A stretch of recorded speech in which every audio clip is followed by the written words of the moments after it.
The ringtone jolts me awake. Her name on the screen. Confused, I answer, then freeze. Moans. A man's voice. Skin against skin. My stomach twists. My chest tightens. My mind screams, but I can't move.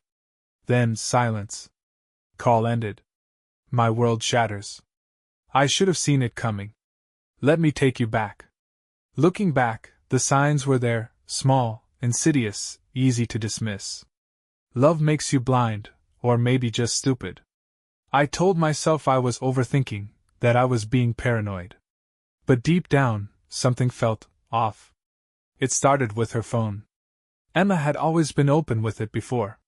She'd leave it lying around, face up, answering texts in front of me without a second thought. But then, slowly, that changed. She started keeping it close, too close. If I walked into the room while she was texting, she'd tilt the screen away, lock it a little too fast. At night, it was no longer charging on her nightstand, it was under her pillow, or face down on the dresser. I noticed she started smiling at her phone more often. Those little smirks she used to give me when I'd text her something sweet? Now they were meant for someone else. One day, I playfully asked, "Who's got you smiling like that?" She barely looked up.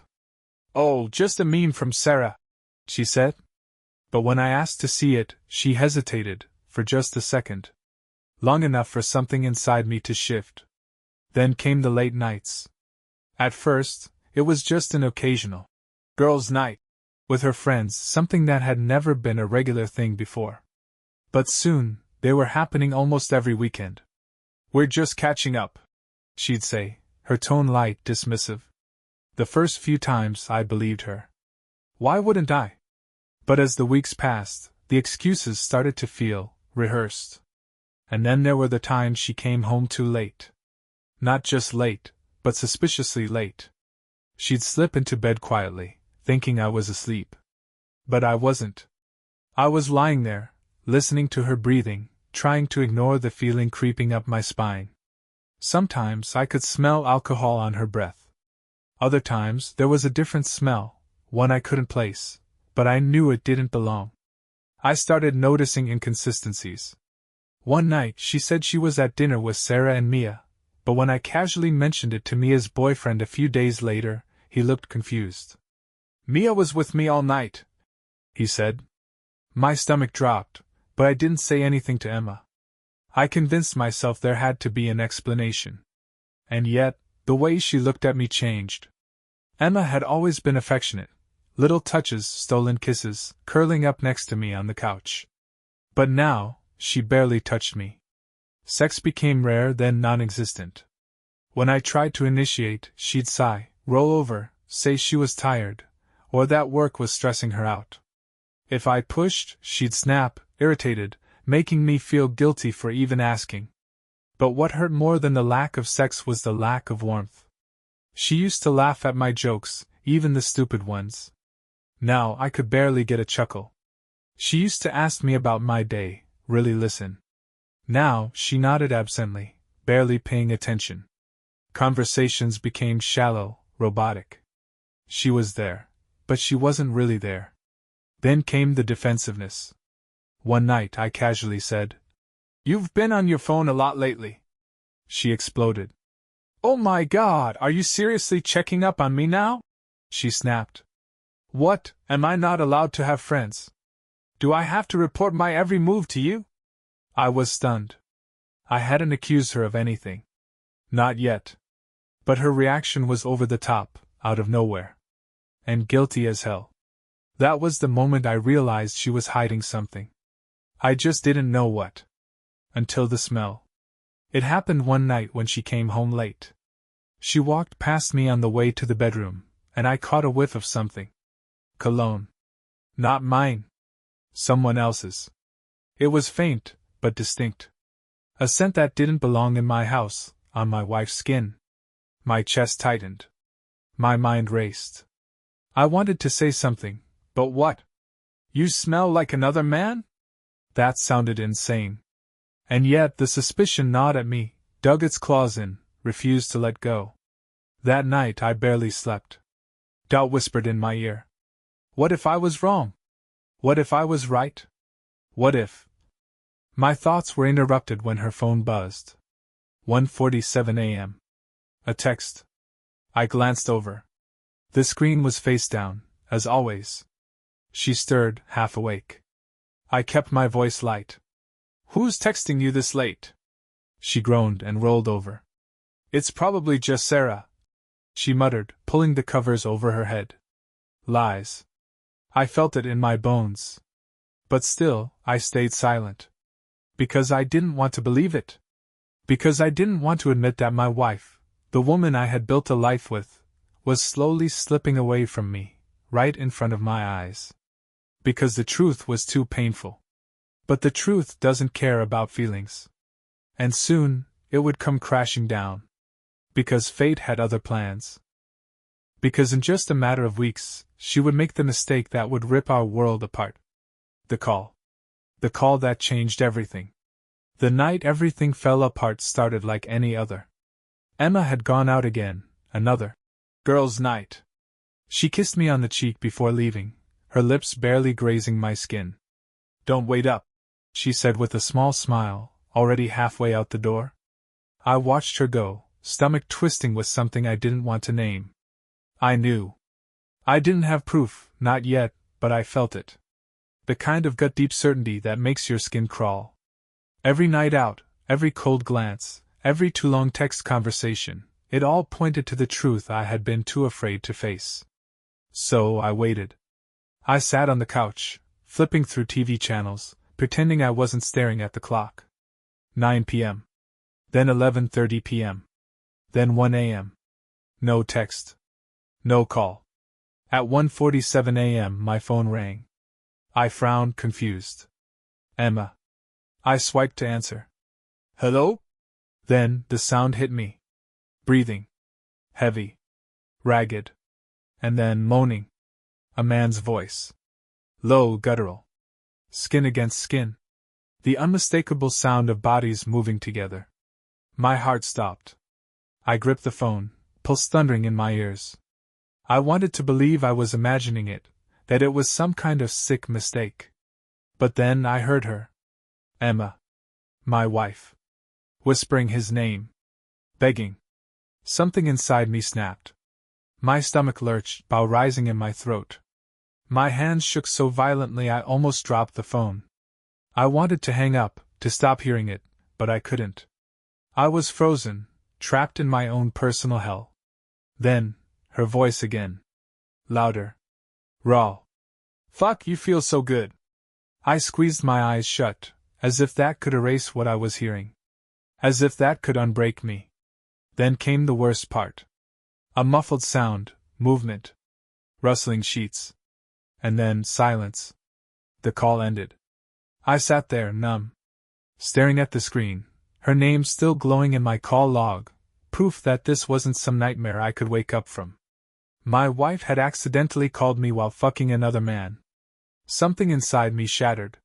For a long time, I didn't move. Couldn't. My body was locked in place, my mind spiraling, playing that moment on repeat. The sounds. Her voice. The way she said his name. I wanted to scream.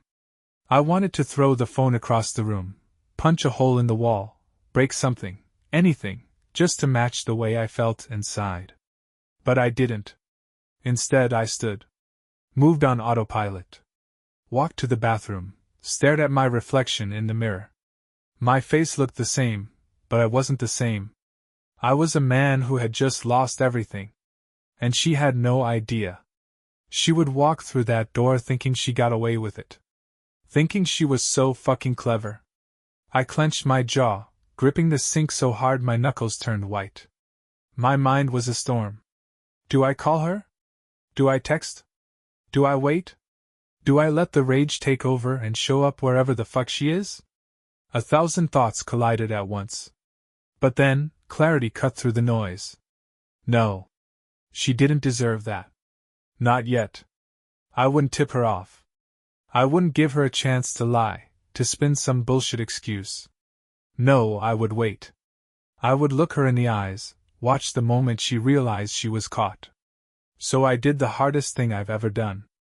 I went back to bed. Laid there in the dark, staring at the ceiling, my body buzzing with rage and heartbreak. Waiting.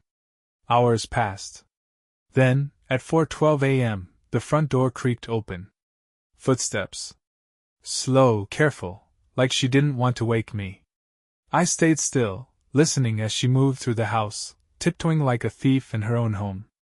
I heard the rustle of fabric as she undressed, the soft shuffle of her slipping into bed beside me. And then, her voice. "Hey," she whispered, pressing the smallest kiss to my shoulder. "I miss you." I almost laughed. Missed me? My fist clenched beneath the covers. The sheer fucking audacity of it. I forced my breathing to stay even, my body relaxed, pretending to sleep. Because tomorrow, when she woke up, she would still believe her lie. But I would be ready. I would look her in the eyes. And I would watch her world burn. I didn't sleep. Not really. I lay there in the dark, every second dragging on like an eternity. Emma shifted beside me, oblivious. Peaceful. As if she hadn't just spent the night betraying me in the worst possible way. When the sun finally started creeping through the curtains, I took a deep breath. This was it. I rolled out of bed carefully, making sure not to wake her. I needed a moment to collect myself, to not explode the second she opened her mouth. My hands were clenched into fists as I walked to the kitchen, my mind racing. What was my move? Scream? Throw the evidence in her face? Play dumb and let her lie to me first? No. I wanted to see it. I wanted to watch her try to worm her way out, to witness every micro-expression as she built her bullshit excuse. I poured myself a cup of coffee and waited. A few minutes later, I heard the soft padding of her footsteps behind me.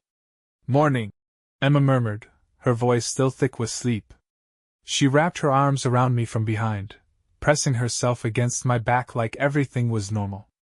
I nearly recoiled. Instead, I took a slow sip of coffee. "Morning." She moved around me, yawning as she opened the fridge. "You slept like a rock last night. I got home late, and you didn't even budge." My grip tightened on the mug. I turned to face her. "Yeah?" My voice was steady. Too steady. "What time did you get in?" She didn't even flinch. "Not sure. Maybe 1:30? I watched her closely. No hesitation. No second-guessing. The lie slid off her tongue effortlessly. I nodded slowly. "How was your night?" She leaned against the counter, stretching like a cat. "Oh, you know. The usual. Drinks, gossip, girl talk." She smiled, shaking her head. "Sarah got so drunk, we had to practically carry her to the Uber." Sarah. Again. My blood boiled. I set my mug down carefully. It was time. "Funny," I said, tilting my head. "Because you called me last night." Her face didn't change. "Not yet." "Oh? Yeah."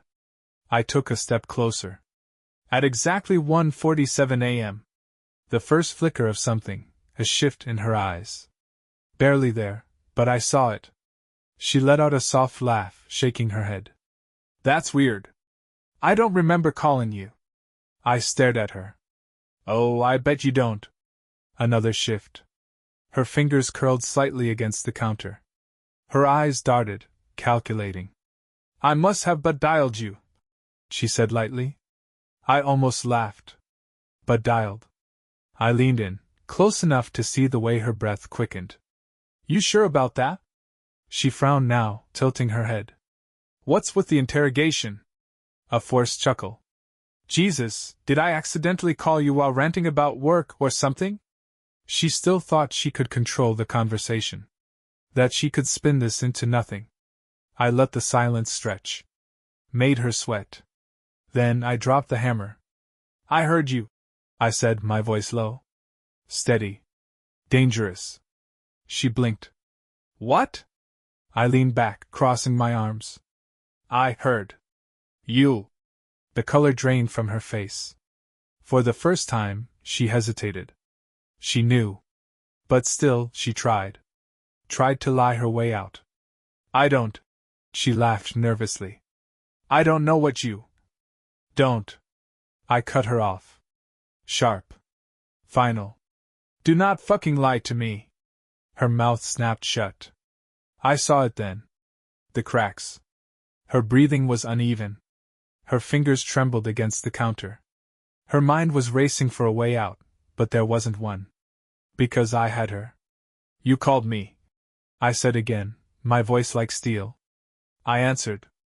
And I heard everything. She staggered. Like I had physically hit her. She swallowed hard. I don't. I slammed my palm against the counter. Loud. Sudden. Stop fucking lying to me, Emma. She flinched. Silence. Then tears. The fake kind. Oh my God! She whispered, shaking her head. Her hands trembled as she pressed them to her face. I can explain.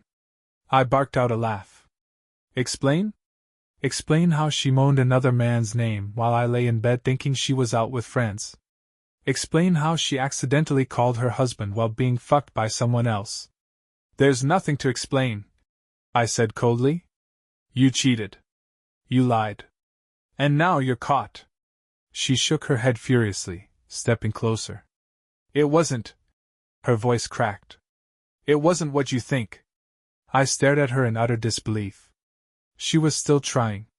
Still trying to manipulate, to twist, to claw her way out of the wreckage she created. What I think? I echoed. My voice dropped. Deadly quiet. I think you fucked another man while I was home, asleep, believing you. I think you called me in the middle of it. And I think you're a goddamn liar. The tears came harder now, but I didn't give a shit. She reached for me. I stepped back. She tried again, her voice pleading. I love you, okay? It was a mistake. I was drunk, No. I cut her off. No excuses. No blaming alcohol. No fucking lying. She sobbed, covering her face. I let her cry. I didn't comfort her. I didn't say another word. I just stood there, staring at the woman I once loved. The woman I thought I knew. The woman who had destroyed everything. And I made a decision. This marriage? This life we built? It was already over. She just didn't know it yet. The silence between us was suffocating. Emma was still crying, her shoulders shaking, her hands clutching her face like she could somehow hide from the truth. Like she could undo what she had done. But there was no undoing this. No taking it back. I felt nothing. Not anger. Not sadness. Not even disgust. Just emptiness. Like she had drained the last drop of emotion from me, leaving me hollow. I turned away, grabbing my coffee, sipping it like we weren't standing in the ruins of our marriage. She sniffled. Please say something. I exhaled through my nose. What is there to say? My voice was eerily calm. She hesitated. I never meant to hurt you. I let out a sharp laugh. That one pissed me off. Never meant to hurt me? I repeated, turning to face her. Emma, you didn't just hurt me. You annihilated me. You took everything we built and torched it. She wiped at her eyes, smearing mascara across her cheek. It wasn't serious, she whispered. I scoffed. Oh, well, that makes me feel so much better. She winced. I mean, she bit her lip, eyes darting around like she was scrambling for the right words. It didn't mean anything. It was just a mistake. A mistake, I echoed flatly. A mistake is forgetting to take the trash out. A mistake is sending a text to the wrong person. Fucking another man while your husband is asleep at home is not a fucking mistake. She flinched like I had slapped her. Her lips parted, her hands fidgeting. I was lost. I felt like we weren't connecting anymore. I felt a bitter laugh bubbling in my chest.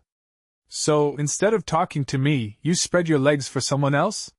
She paled. That's not. I held up a hand. Don't. Just don't. She swallowed hard, her hands gripping the counter like it was the only thing holding her up. "I love you," she whispered. A sharp, cruel smile tugged at my lips.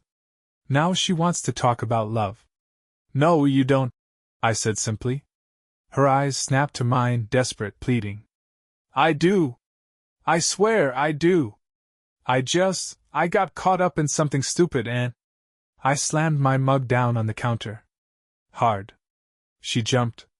"You don't cheat on someone you love." My voice was cold, final. "You don't lie to them. You don't look them in the eye, kiss them goodnight, and then crawl into bed with someone else." Tears streamed down her face. "I never wanted to lose you. Then you shouldn't have thrown me away." She sobbed, pressing her hands to her face again, but I didn't move to comfort her.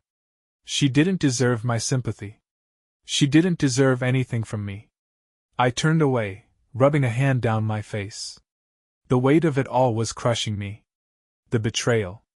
The humiliation. The realization that everything we had meant nothing to her. I thought of every night she came home late, every lie she fed me, every time she looked me in the eye and pretended she was mine. I had wasted years of my life on a woman who didn't even have the decency to be honest. And the worst part? I still wanted to love her. Even now, after everything, some twisted part of me longed for the woman I thought she was. But that woman didn't exist. She never did. I took a deep breath, steadying myself. When I finally spoke, my voice was quiet but firm. "I want a divorce." Emma gasped, her head snapping up. "No." I stared at her. Unmoved. "Yes." She took a shaky step forward. "Please. We can fix this. I'll do anything, therapy, counseling, whatever you want." I shook my head. "You don't get to break me and then ask me to help you fix it." She sobbed again, reaching for me. "Please don't do this. I love you." I stepped back. Away from her. "You don't love me, Emma. You love the security I give you. You love knowing that no matter what, I was always here, always faithful, always putting you first." I let out a bitter laugh. "But you put me last." Her face crumpled. "I can't lose you. You already did." Her hands trembled. I don't know what to do without you." I shook my head, grabbing my keys from the counter. "That's not my problem." And then I walked out the door, leaving her in the mess she created. I didn't look back. The moment I stepped out of that house, I felt something shift inside me, a release, a breaking of chains I didn't even realize I had been carrying. I got in my car, gripping the steering wheel so tightly my knuckles turned white. My heart was pounding, my mind racing. Divorce. The word echoed in my head, bouncing around like a bullet. It felt surreal, like I had just ripped my own life apart in a single sentence. But wasn't that what she had done? No. She didn't rip it apart in a single moment. She destroyed it piece by piece. Every lie, every secret, every time she smiled at me after being with someone else, it all led to this. I exhaled sharply and started the engine. I drove aimlessly for a while, my phone buzzing in my pocket. Emma. Calling over and over. I ignored it. She didn't deserve a response. I needed space. I needed to think.